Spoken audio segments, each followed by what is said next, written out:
এই দেখ, আজকে সন্ধ্যাবেলা কিন্তু বই নিয়ে পড়তে বসিস নি। ওটা গলা থেকে নামা। দুষ্টু, আজকে সন্ধ্যাবেলা কিন্তু বই নিয়ে পড়তে বসা হয়নি। চলো পড়তে বসো এখন। কি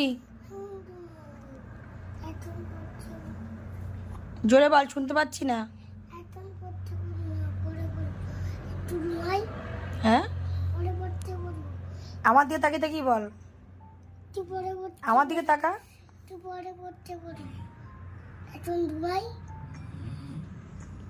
একটু পরে কখন পড়তে বসবি? একটু পরে কখন পড়তে বসবি?